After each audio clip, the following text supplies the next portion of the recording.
Recording has started. Oh, nice. So this afternoon we're going to be switching up the agenda a tiny bit and going straight to number 3, Readers Advisory Events. And Chrissy Bolton from Wagga City Library is going to tell us about One Book, One Wagga. Great. Hi everyone, and everyone out there in recording land. I'm Chrissy, I'm from Wagga City Library, and One Book, One Wagga, as you would be aware, is not something specific to Wagga Wagga. It was actually invented in Seattle, I think, by Nancy Pearl, if I remember correctly. So it's a movement all around the world, essentially, to get the whole community reading one book. It came to Wagga Wagga via a colleague of mine who had worked, Michael Scutty, who had worked up in Rockhampton, and they had a One Book, One Wagga event in Rockhampton. When we were thinking about it, we decided that we actually did want it to be a whole community event where everyone read the same book, and then we had a gala dinner that was like a giant book club, essentially. We also wanted to support only Australian writers, and obviously we wanted to try and do it for as less as we could. So generally the expenses are, because I don't want people to think that it's just something that you can just sort of jump into and there's no cost involved, because there is. Generally we pay equity fee for our actual authors, which can be between $1,500 and $2,000 for their appearance fee. Last year we were very lucky because our author waived her appearance fee, which was amazing for us. And they basically re-gifted it back to the library. There's also the cost of transport for us, because we're sort of in a rural community. This might be faced by other city libraries, because people might be in that city, but if they're coming from outside, obviously there's a cost. Generally, they've been coming from Melbourne or Sydney, so our costs have been something about $500 for that. We also have a partnership with our local RSL club, who provide us with free accommodation for our author, and also provide us free of charge the room to hold the venue in. So that's an in-kind contribution of somewhere around $750, which is very, very good. The Friends of the Library buy all of our stock.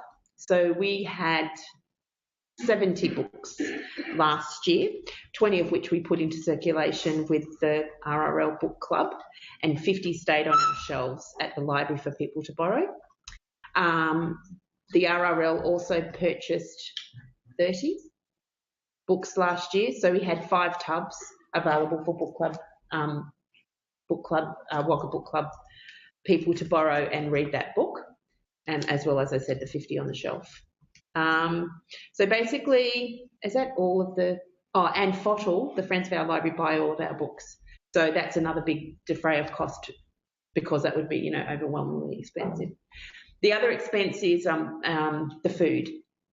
So we have to use a caterer that's within the RSL, and we got meals last year that were worth around $36 a unit and sold the tickets for $55.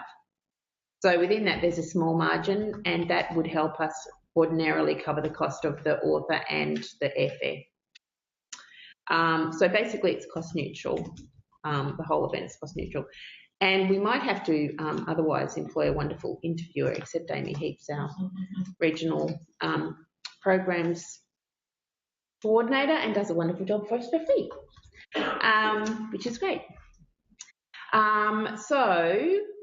Essentially, it opens the 14th of July, 14th of February, which is Library Lovers Day. And then we have what we call the reading season. And that's open up until generally late in May. We have a book count that happens every month. And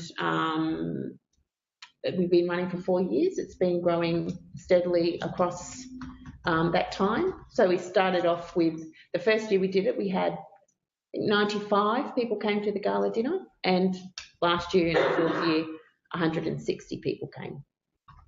And we like to make the event, we wanted the event to be the gala book event for Wagga City, which it is. So we always have live music. We have the mayor comes. We have a welcome to country. The author's there, and we like people to feel like they've had a bit of a glamorous night. Sometimes the food is a bit odd. I can't really say that because it's, you know, it's club food and people expect that. But I think generally people enjoy it. It's not particularly complex to organise. It's just a matter of deciding who your author's going to be. Sometimes you just know you can't afford them and you have to just say, well, we can't afford that. So, but generally we've had such a fantastic response from our authors. We've had Liam Pieper, who wrote the Feel Good Hit of the Year. He was very interesting. We've had Sophie Laguna. Leanne Moriarty was our previous author this year. And the very first author that we had wrote Spirit House. Yeah, so Mark Daffin. So you can see that we've had some fairly diverse kind of Australian authors. Yeah, I think it's a lovely thing to do. I mean, it's a bit of sparkle. It's not, you know, it's not, you wouldn't describe it maybe as a core service. If things were getting right down to the wire, maybe you couldn't hold on to something like One Book, One Wagga in terms of funding, etc. But I think it's such a fantastic project, and it really made a difference that, as I mentioned, Michael, when he came back from working in Rockhampton, was so passionate about the actual project that he really was a driving force. So when you've got someone with some passion sitting behind it, it's fantastic. Any questions? So you did yours as a lending model, like author quarry, where they bought the books and then just left them around the community. Yeah, a lot of what we also do is try to drive membership. And this year, the author, we really thought we might get a much younger audience in, and we did. So there were people at that event who had joined the library who I'd never seen, who had read the book and joined the library.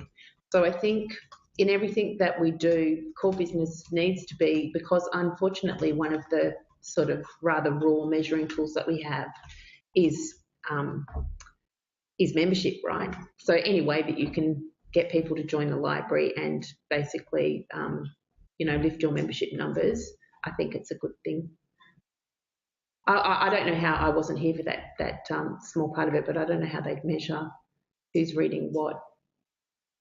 So we know that we had 700, I just can't remember the number, 700 and something readers this year, which was the most readers we'd ever had. Yeah.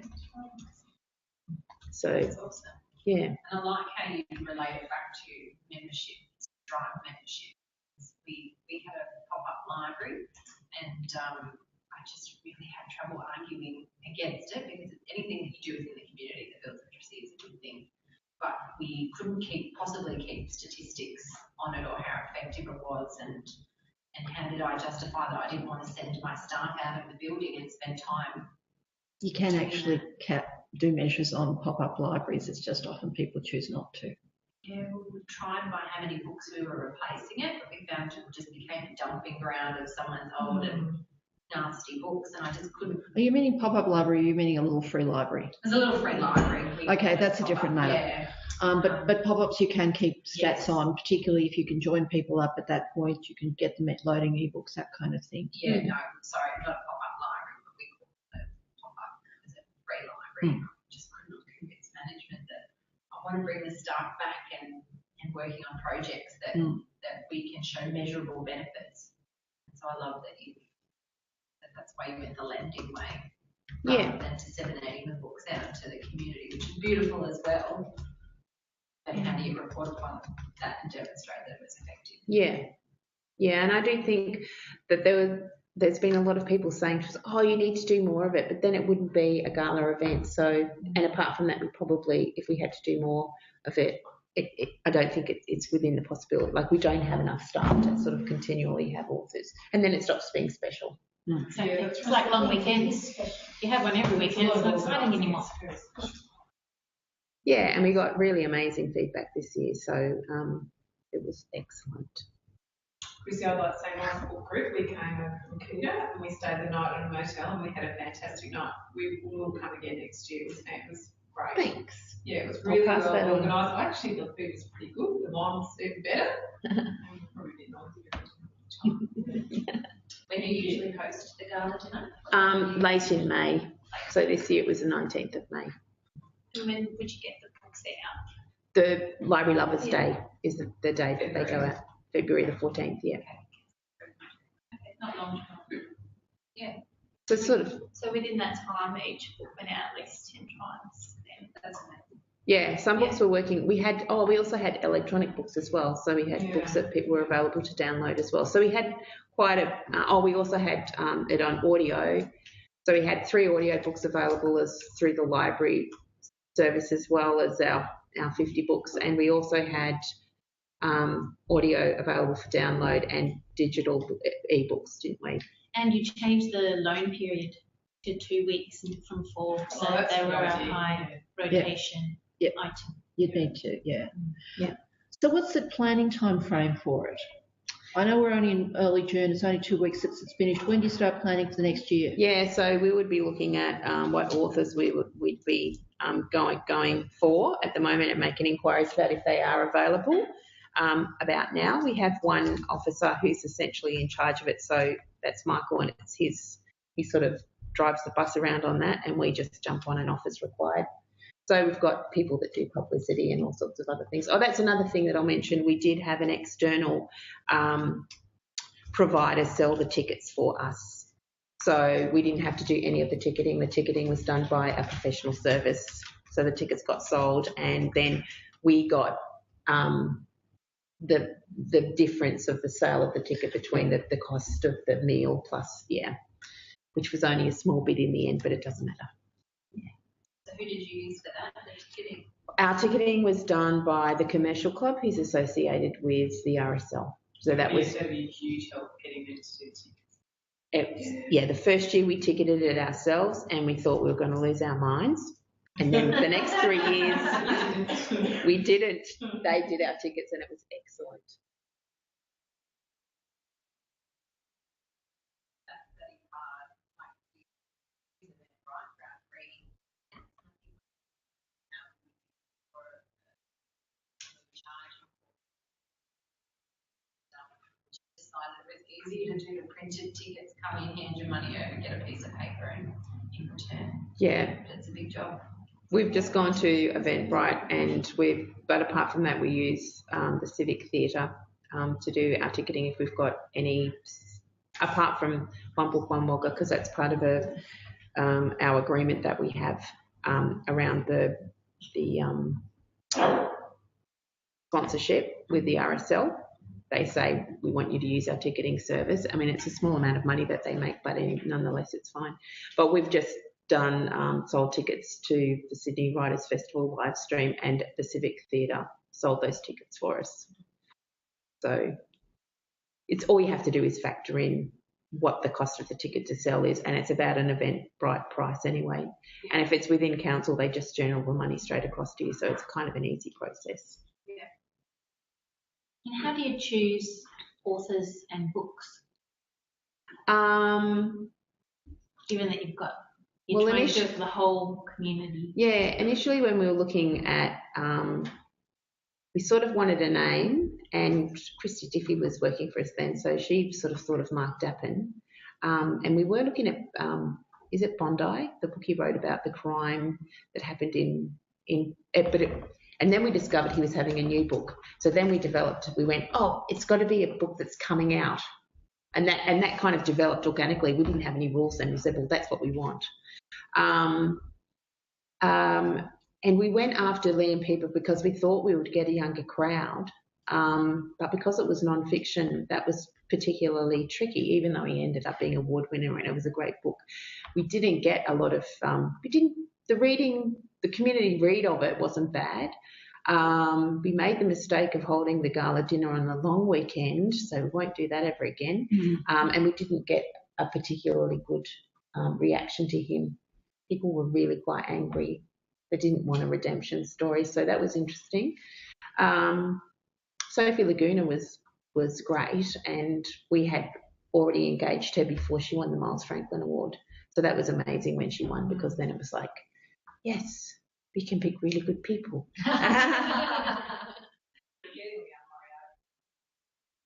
We were so lucky. And I actually had her agent sitting on our table, and her agent said to me, there are two things I have to do. One was for a hospital. She was doing a gala event, and the other one was ours. Yeah, she did two. She's doing two things this year. Yeah. Yeah. Because she did the promotion for Truly Madly Guilty last year, so yeah. She just likes libraries and had a family connection to Wagga. So we were very lucky. It's all good. Yeah, so I think, how do we choose it? Well, we trust our own capacity as readers, and we have a diverse crew in the room. We have about 6 people who all bring in suggestions of books, and then we look at those books. You're welcome to suggest. And then we have a discussion about what we think is going to fly, and then it really comes down to who's available. I mean, there's some shuffling that has to be done around that. You can't always get your dream boat. I mean, you know, it just can't happen. So then there's some shuffling around who we think we can get. And we all went, we won't get Leanne Moriarty. Like, we were convinced it wouldn't happen. Big Little Lies was about to go take off, and we're like, we're not going to get her. But it turns out, hey, we got her. Just ask the question. She waved the Mm-hmm. Yeah. Not that I think it's a problem that authors don't waive their fee, because I think actually she was in a position to obviously do that given the large success she'd had. So I think that as a writer, she's probably in a position to do that. I think other writers, if you're not in a position to do that and you're putting food on the table because of your craft, it's fine to take the fee. Oh, Yeah. absolutely. Most authors don't make a living. No, It's that's really hard right. to make a living. Mm. Any other questions? Any from the people online? No? Then we might move to Alison, who's going to tell us about Right Around the Murray. Now, Alison, would you like me to share the YouTube video without sound with everybody? It is, it's a nice thing to have running in the background. Can we have it on mute? Yes. Yeah, because there are people speaking. So I will.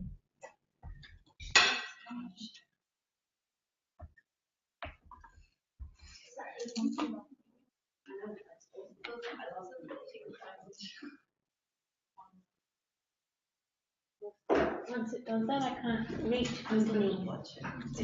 Here we go.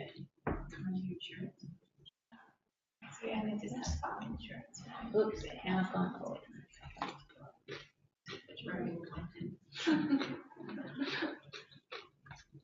There you go, it's working. Okay, so I'm Alison. I'm the Coordinator Customer Service at Wagga Library Museum. So those of you here in the room know that, because on Blue Jeans. Now, I'm going to come at from a different angle. Albury City Library, like most libraries, host many events throughout the year, connecting staff and readers via story times, author visits, storytellers, displays, summer reading programs, etc. However, we do host a very special Right Around the Month, otherwise known as WAM, early September every year. Now, this festival began as a community initiative to celebrate the opening of the Library Museum in 2007, and has continued to grow steadily each year. With its heart in regional Australia, the festival is testament to the motivation and the interest of readers, writers and artists in the area. In 2016, our 10th year saw 5,800 people attend Right Around the Murray and into the writing competitions. Guest authors included Barry Cassidy, Jackie French, Bruce Watley, Graham Bass, Libby Gleeson, Benjamin Ward, Anson Cameron, and many more.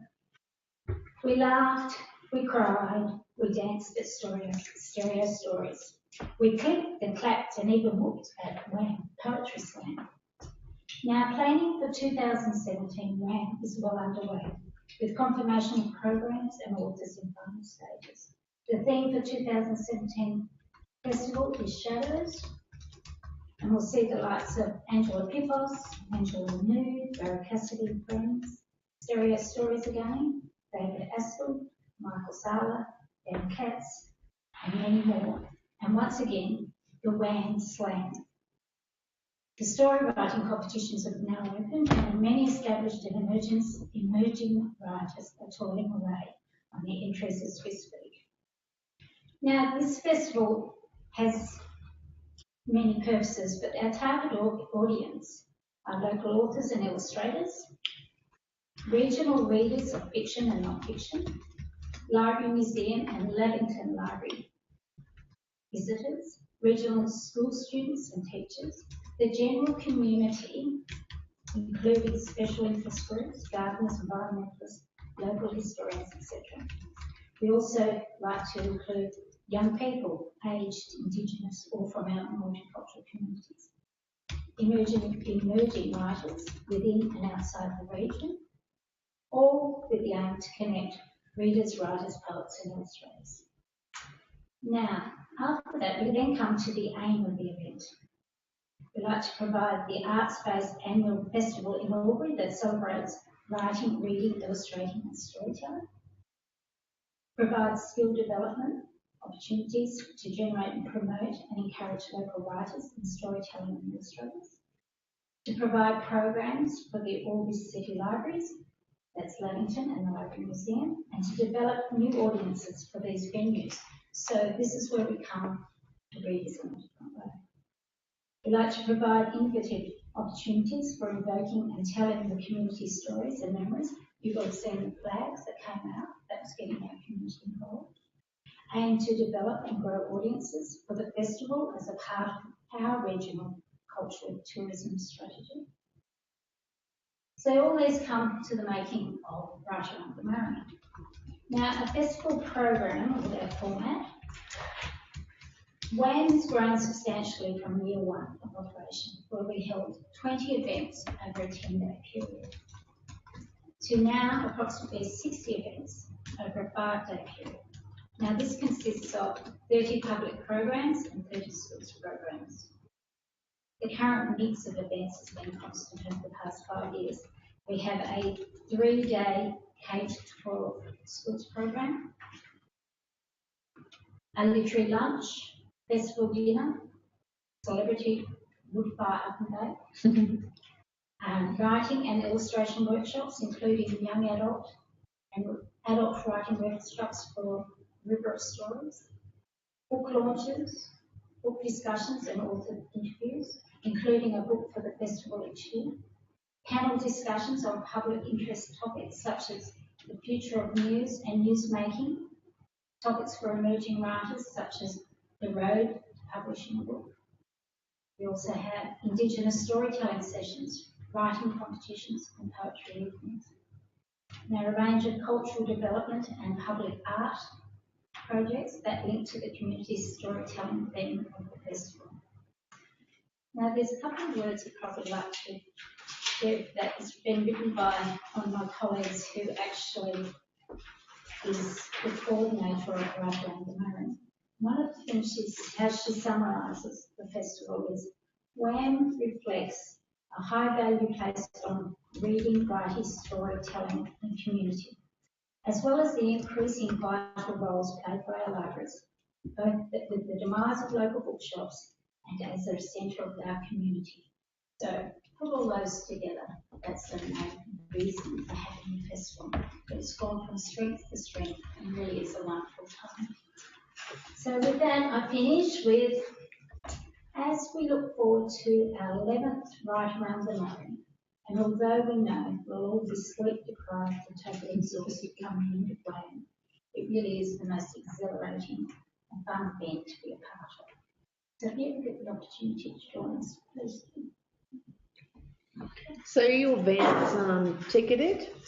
Our events are ticketed. We have a number of free ones, not all events. We have, usually we have a guest speaker. Last year we had Barry Cassidy where we ticketed that.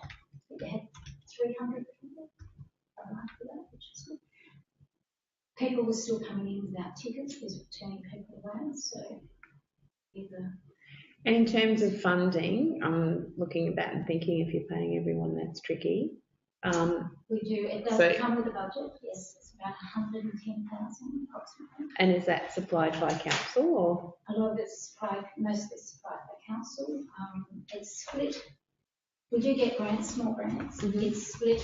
I think they said it's about 40% goes towards the author and their costs, the authors or the illustrators and costs. It's possibly maybe 30% goes to the administration, and that's having somebody to manage Coordinate it. to coordinate it. And the rest goes towards the actual costs in providing those programs. So in terms of council, are they seeing a benefit to their bottom line in terms of, that's a big spend for them. So are they seeing tourism dollars in the city? What is their payback and is it cost neutral? It's not cost neutral to my knowledge, but can get an answer for that very quickly. But it is the tourism dollar. Yes. It's bringing people in. It's actually the community involvement. If you've noticed on the screen, we have all sections out about community involvement, multicultural. It's really just a lovely community. It's an investment in our community. Of course, yeah. So the tourism dollar, obviously we have a lot of people that do come to the area for it, especially for it. But, and it's wonderful for our students and our classes, schools and things that we do. Said there's so many programs, over half the programs that are aimed at the schools. Excellent. Mm. The opportunity to sit and talk to an author or an illustrator, and they do take them through a very well-developed program. Each one of the authors, they're great. They're awesome. Some will come back every year, others are new. This lady here on the screen, she's just wonderful. She's got kids getting out of hand and they're all involved. Just wonderful. So the payback is, yes, probably tourism, Chrissy, and the community involvement. Mm. How many staff would you say are on the team to organise that? Every all hands on deck. Yes, and it's like you described with the one book, it's coming in and out. There's a coordinator who's not full time, but leading into it, she's full time, so she's pretty much full time for now. Yeah. We have some leading programs like the Stream too, the Arts Festival, and things like that. Then we will probably have a poetry slam, and it's like it's a lead-in, and then we'll have the major event. So that will happen before. We have launches of the competitions and things, and then we'll have the launches start. So we have Anne-Marie administers and runs as coordinator for that. There is a committee that's involved with assisting, and a lot of those are voluntary. In fact, I think there's only a couple of staff members that are involved in that, in the planning project, and then the rest of the team will back up and come on board as we get closer.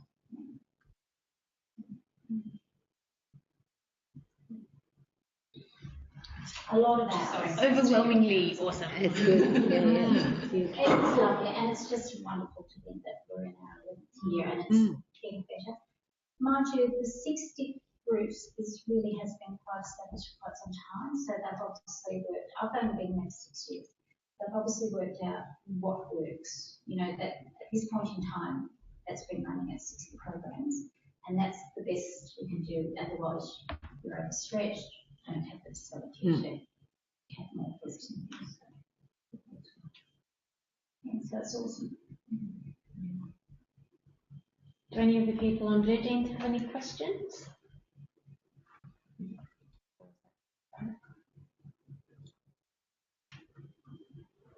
No? Well, thank you, Alison. That was very inspiring and scary. It's so big, isn't it? I actually do have Thank you. And Alison also has for us, and other people have the email about Keeping It Real keeping it real. conference symposium. It is a symposium, and it's coming. We're holding one on the 31st of July and 1st of August. And most of the events and the guest speakers are all relevant to libraries and gallery or cultural service groups, and it's one of the things as well. So we've got two major projects happening. Excellent.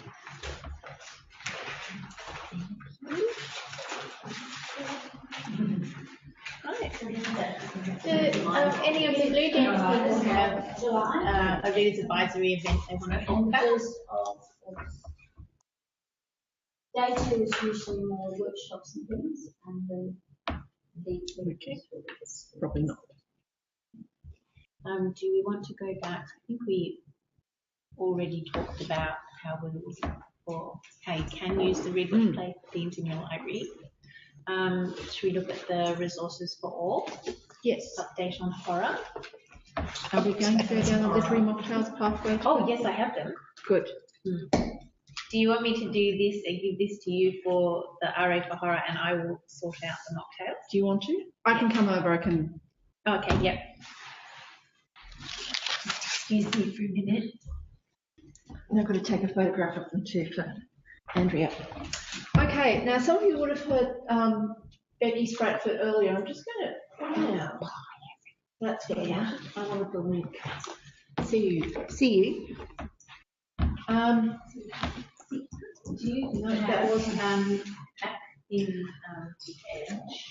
That one. That one. The first window has that word. Ah, beautiful thing. Okay. Now we're going to have a look at a couple of sites from Becky Stratford. And Becky spoke at the Readers Advisory Seminar, I think 3 years ago now, and gave some really helpful information about horror. And the thing is, Becky keeps on doing more great stuff on horror. So this isn't about if horror's not your bag, use this. This is really useful tools for professional development and for thinking about in your library. Recently, StokerCon was on, which is a horror festival, and Becky gave her purchase suggestions via if she took a selfie with an author, you really should think about adding them to your collection. Now, Becky doesn't normally have selfies, but she was having fun. It was obviously a fan person moment for her with these various authors. She got to sit on the same table as George R.R. Martin. So I'm just kind of go, so you understand the degree of... Yes, she did, and she obviously talked with him quite a bit. So the RA for All Horror blog is here with regular updates, really good links about the appeal of horror. This recent blog post links to some articles recently written on Tor.com by some horror authors going, why on earth would you read horror? Well, here's why you would read horror. Here's the appeal of reading horror. And that might be helpful for thinking about with your clients, but also it's really helpful in terms of suggestions for what's coming through. She does include Australian authors, so don't feel you're not going to see Australian authors getting highlighted. But I would add this to your RSS feeds as a useful one. So yes, there's been a few ones recently with who to read with horror, who to think about, and you can kind of pick the colours on this blog that it's a horror blog. She also has a very detailed coverage with reviews. She does a lot of reviews of horror and useful tools. Now, bits that are really handy are ones like this. Horror training update, new webinar. You can look at that with your colleagues. She's giving you the resources and tools to use in your workplace. So really, really helpful for keeping up to date with things horror. And if you ask a question, she's really nice and she answers them. Like, she's really nice. So definitely consider that because of the really helpful resources. Now, she has a second blog because, well, why not? And this one is looking at more general readers advisory. So she keeps horror on the horror blog. And she's got this one for more general tools. And again, she's really generous with sharing webinars, slideshows, that kind of thing. So where they can be shared, they're here, and they're useful professional resources. But she also addresses various things, and she's got this series that are call to action, which are basically in neon lights, except it's not quite neon lights. These are useful tools for you professionally. And so, but sometimes they're ranty, and the point is, you know, it's rant with the purpose, like, get over yourselves, do this. And so this one is very much, you need peers to support and encourage you for readers advisory work. Yes, but I'll go to the other call to action so you can see the kinds of other topics that she addresses. So there's a few around diversity, using summer reading programs for readers advisory. Listening to a book is reading. Some people really don't get that one. Read something you're afraid of. Promote your staff. Write better reviews. So they tend to be fairly short, but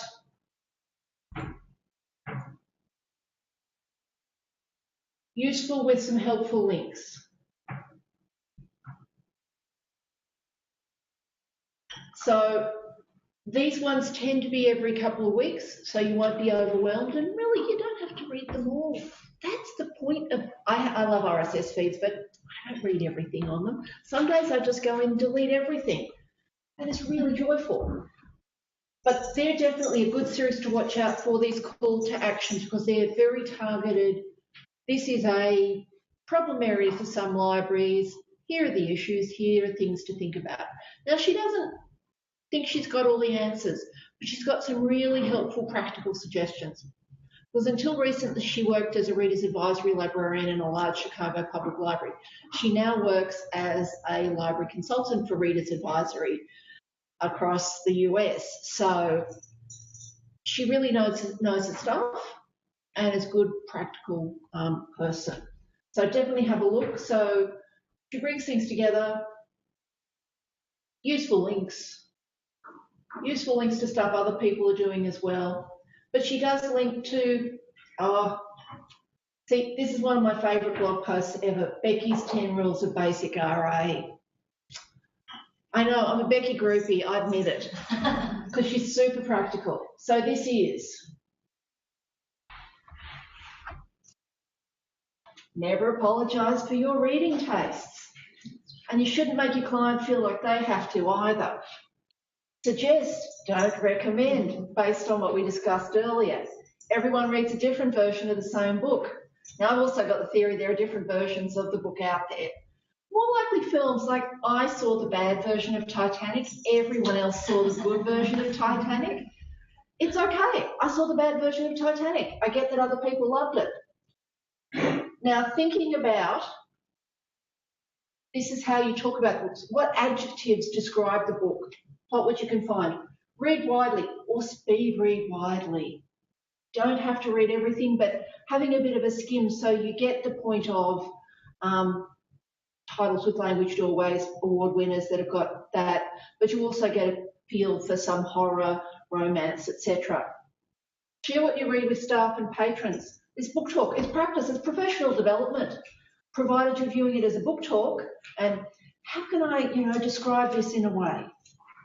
You're building your skills and you're helping other people build their skills with that. Working together is valuable. Never let a patron leave unsatisfied.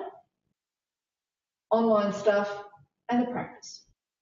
So this is actually a helpful list to keep revisiting and to keep reworking at the skills for. So I think that's kind of my Becky Spratford spruik.